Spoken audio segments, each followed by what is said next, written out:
ठीक कैलू। कैसे अपन जान से जुदा भइलू, जा जवन कैलू तवन ठीक कैलू, जा जवन कैलू तवन ठीक कैलू।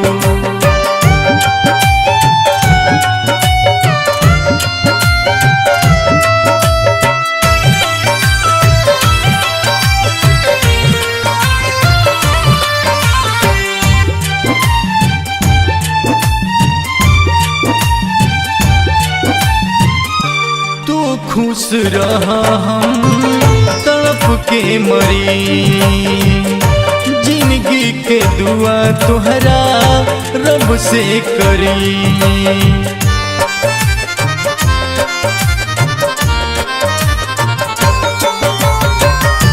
तू खुश रहा हम तड़प के मरी, जिंदगी के दुआ तुहरा रब से करी।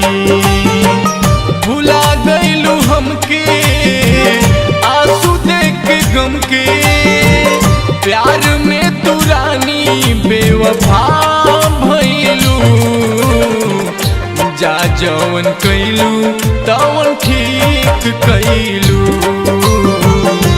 जा जवन कैलू तवन ठीक कैलू।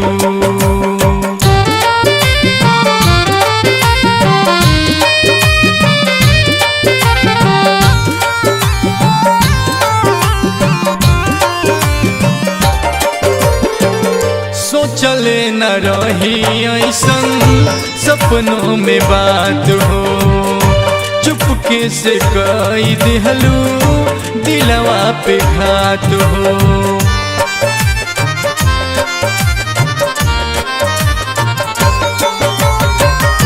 सोचले न रही ऐसन सपनों में बात हो, चुपके से कई दिहलू दिलवा पे घात। कहे अरुण बिहारी कैसे मन के संहारी, अमिता में कवन कमी पाइलू।